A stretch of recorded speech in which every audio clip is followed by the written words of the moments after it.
सुनीता अपना सारा काम निपटाकर अपने कमरे में आराम कर रही थी कि इतने में बाहर से डोर बेल बजने की आवाज़ आई। आवाज़ सुनते ही सुनीता बड़बड़ाती हुई दरवाज़ा खोलने गई, लेकिन दरवाजे पर शायद कोई बेसब्री इंसान खड़ा था। उसे बिल्कुल भी सब्र नहीं था, इसलिए शायद डोर बेल पर उंगली रख कर हटाना भूल गया। जैसे ही सुनीता ने दरवाज़ा खोला तो सामने अपनी ननद मीना को देखकर उसका मूड ऑफ हो गया। कहाँ तो सोचा था सारा दिन घर पर आराम करेगी, पर अब तो हो गया आराम। हालांकि ऐसा कभी नहीं था कि वो ननद के आने पर खुश हुई हो या उसके लिए आगे से आगे बढ़कर काम किया हो। नमस्ते, ननद को बस नमस्ते किया और हॉल में बिठाकर अपने कमरे में चली गई। वहां जाकर अपने पति वीरेश को कहा, चलो बाहर, तुम्हारे कर्जदार आ गए हैं, जाओ जाकर उन्हें हैंडल करो। उसकी बात सुनकर वीरेश हैरानी से बोला, कर्जदार? कैसे कर्जदार हैं? मैंने तो किसी से कर्जा नहीं लिया है। फिर कौन आया है? उसकी बात सुनकर सुनीता मुंह बिगाड़ते हुए बोली, अच्छा, फिर तुम्हारी बहन आए दिन यहाँ क्या लेने आती है? ना खुद चैन से रहती है, ना हमें चैन से रहने देती है। अरे दीदी आई हैं तो खुश होने की जगह ऐसी ऊटपटांग बातें क्यों कर रही हो? वीरेश खुश होते हुए बोला, दीदी तुम्हारी है, मेरी नहीं। और वैसे भी इन्हें मेरा संडे बर्बाद करके पता नहीं क्या मिलता है। अभी आप बैठे क्या हो? जाओ उनके पास, मैं थोड़ी देर आराम करना चाहती हूँ। अरे आराम करना है तो कर लेना, किसने मना किया है तुम्हें? तुमने पानी वगैरह तो पकड़ा दिया ना उन्हें, तुम्हारी बहन है, तुम खुद कर लो, मुझे आराम करने दो। सुनीता आंखें तरेड़ते हुए बोली। वीरेश उसके आगे कुछ कह नहीं पाया और सीधे कमरे से बाहर निकलकर बाहर आ गया। बाहर मीना को बैठा देखकर वीरेश उसके पास आया और उसके पैर छूकर बोला, कैसी हो दीदी आप? अकेले आए हो? गुड़िया को भी साथ ले आते। बस मैं ठीक हूँ, गुड़िया आज अपनी दादी के साथ मंदिर गई है। तू बता, तू कैसा है? मैं भी ठीक हूँ दीदी, आप बैठो ज़रा, मैं आपके लिए चाय पानी लेकर आया। मीना ने कुछ नहीं कहा। जानती थी कि उसका आना सुनीता को पसंद नहीं था, पर भाई के प्यार का मोह था, उस मोह में बंधी हुई थी, इसलिए हर महीने एक बार जरूर उससे मिलने आ जाती थी। मीना 15 साल की और वीरेश 10 साल का था जब मम्मी पापा की डेथ हुई थी।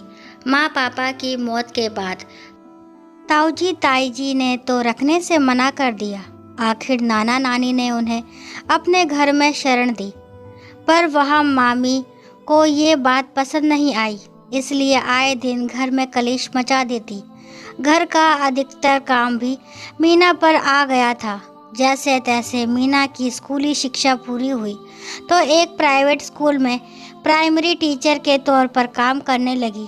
अब डिग्री तो थी नहीं, इसलिए सैलरी भी उतनी नहीं थी, पर जो भी था स्वाभिमान को बचाने के लिए काफ़ी था और बस एक सपना कि अपने भाई को पैरों पर खड़ा कर दे। पर इधर तो उसकी मामी ने उसकी शादी की ही लगा दी। ऊपर से नानी भी चाहती थी कि उसके जीते जी ही मीना की शादी हो जाए तो बेहतर है। आखिर उन्हें मीना के लिए मनीष पसंद आया और मनीष के साथ उसकी शादी कर दी। मनीष एक मध्यम वर्गीय परिवार का बेटा था जो राशन की दुकान चलाता था। इतना तो कमा ही लेता था कि अपना और अपने परिवार का पेट अच्छे से पाल ले। ऊपर से मीना भी टीचर थी। दोनों पति पत्नी मिलकर घर को अच्छे से संभाल रहे थे। इधर वीरेश की स्कूली पढ़ाई पूरी हो गई थी। वो इंजीनियरिंग करना चाहता था, पर इस दौरान नाना की मृत्यु हो गई। अब नानी तो खुद मामा मामी पर आश्रित हो गई थी। ऐसे में उसकी पढ़ाई का खर्चा कैसे निकलता? ऐसे में मीना ने वीरेश की पढ़ाई का जिम्मा उठाया था। इसके लिए मीना होम ट्यूशन तक लेने लगी थी। उसे अपने भाई को पैरों पर खड़े होते देखना था, इसलिए वो खूब मेहनत कर रही थी। पर उसे खुशी इस बात की थी कि मनीष और उसके सास ससुर ने कभी उसे इसके लिए रोका नहीं, बल्कि मिलजुल कर सब घर संभालते थे। इस कारण वीरेश अपनी दीदी जीजा जी का बहुत सम्मान करता था और आखिर उसकी मेहनत रंग लाई। वीरेश पढ़ लिख कर इंजीनियर बन गया और एक मल्टीनेशनल कंपनी में जॉब करने लगा। वहीं उसे अपने साथ काम करने वाली सुनीता पसंद आ गई और उसने सुनीता से शादी कर ली। सुनीता को मीना का घर पर आना बिल्कुल पसंद नहीं था। उसे लगता था कि ये लोग लोअर क्लास को बिलोंग करते हैं, उनका कोई स्टैंडर्ड नहीं है। कहाँ सुनीता और वीरेश का अच्छा खासा पैकेज और कहाँ मीना और उसके पति मध्यम वर्गीय परिवार के लोग। कहीं से कहीं तक कोई मेल ही नहीं था। ये बात मीना भी अच्छे से समझ रही थी। इस कारण उसने धीरे धीरे वीरेश के घर आना कम कर दिया। जब सुनीता और वीरेश ने अपने नए फ्लैट का मुहूर्त किया, तब मीना अपने साथ सुंदर बंधन बार लेकर आई थी। साथ ही नीम के पत्तों और अशोक के पत्तों के बंधनवार अपने हाथों से बनाकर लाई थी। खुशी खुशी तो उस बंधनवार को घर के मुख्य दरबार पर लगाने लगी तो सुनीता ने टोक दिया, ये आप क्या कर रही हो? इसे यहाँ क्यों लगा रही हो? अचानक सुनीता के टोकने पर मीना एक पल के लिए बंधनवार लगाती लगाती रुक गई, पर फिर बोली, सुनीता, ये पत्तों के बंधनवार तो बहुत शुभ होते हैं, इन्हें दरवाजे पर ही लगाया जाता है। हर शुभ कार्य में हमारी हिंदू संस्कृति के हिसाब से इन्हें मुख्य दरवाजे पर लगाया जाता है, जिससे सकारात्मक ऊर्जा घर में आए और घर में सुख, संपदा, यश, कीर्ति और शांति का वास हो। मैं नहीं मानती इन सब ढकोसलों को। आप दरवाजे पर ये सब ओल्ड फैशन चीज़ें नहीं लगाएंगी। आपको आपका नेक चाहिए ना, मैं आपको दिलवा दूंगी, पर भगवान के लिए मेरे घर को गंदा मत कीजिए। सुनीता की बात सुनकर मीना हैरान रह गई। पर मैं यहाँ नेक लेने नहीं आई हूँ। आप ये सब क्यों कर रही हैं? सब समझ में आता है। कोई भी ननद अपना नेक नहीं छोड़ती, सभी इसी लालच में ये सब करती हैं। मीना कुछ कहने को हुई, तभी उसका ध्यान मनीष की तरफ गया। मनीष ने इशारे से बंधनवार लगाने के लिए मना कर दिया।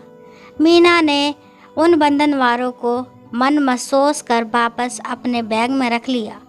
जब ये बात गिरीश को पता चली तो दोनों वही रिश्तेदारों के सामने ही लड़ पड़े। ये देखकर मीना को बिल्कुल अच्छा नहीं लगा, तो उसने उन दोनों को चुप कराने की कोशिश की, पर सुनीता ने उस पर ही इल्ज़ाम लगाते हुए कहा, अब तो मिल गए आपको तसल्ली। मेरे घर की शांति भंग करके मन को बड़ा सुकून मिल गया होगा आपको। क्या लेने के लिए आप ऐसी हरकतें करती हो? बेवजह मेरा जीना दुश्वार कर रखा है। इतना सब कुछ हंगामा हो जाने के बाद मनीष जी मीना को लेकर घर आ गए। उस दिन के बाद मनीष जी ने तो कभी भी उसके घर में कदम नहीं रखा, पर मीना तो भाई के प्यार में बंधी हुई थी, इसलिए अब महीने में एक बार ही आती थी। इतने में वीरेश चाय बनाकर ले आया। मीना ने चाय पी और थोड़ी बहुत इधर उधर की बातें की और वहाँ से रवाना हो गई। वीरेश अभी दरवाज़ा बंद करके हटा ही था कि इतने में सुनीता ने आकर कहा, आज क्या लेकर गई है तुम्हारी बहन यहाँ से? दे दिए उसे पैसे? तुम्हारी सोच कितनी खराब है सुनीता।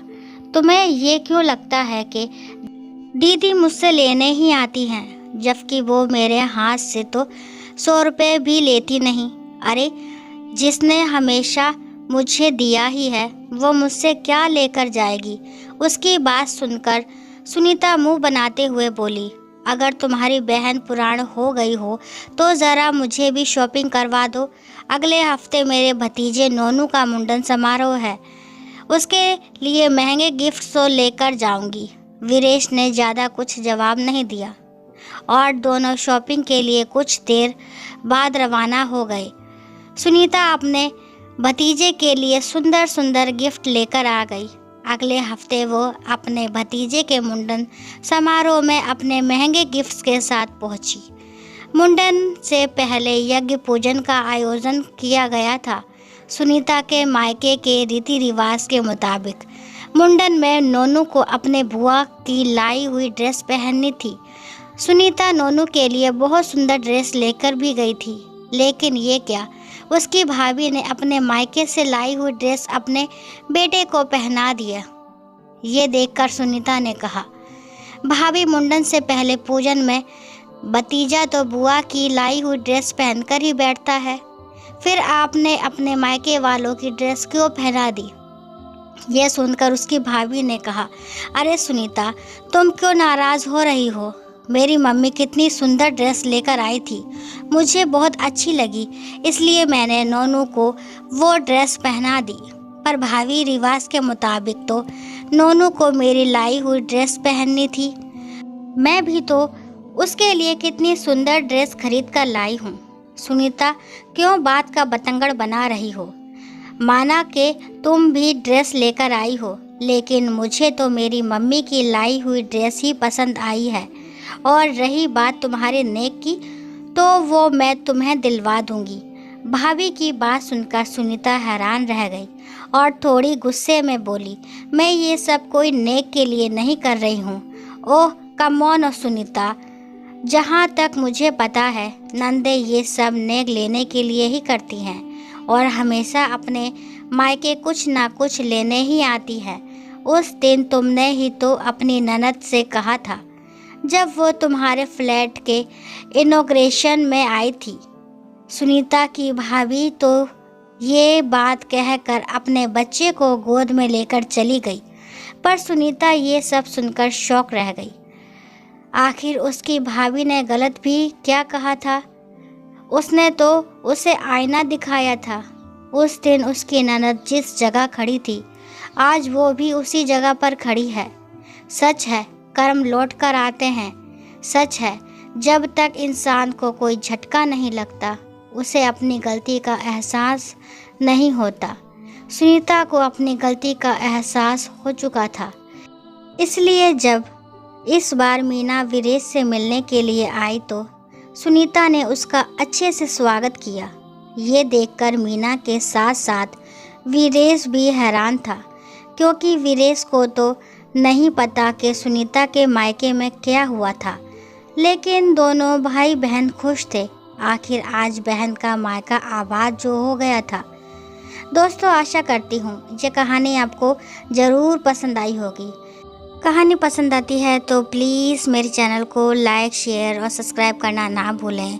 और इस कहानी के बारे में आपके क्या विचार हैं कमेंट बॉक्स में ज़रूर बताएं। कहानी को लास्ट तक सुनने के लिए थैंक यू।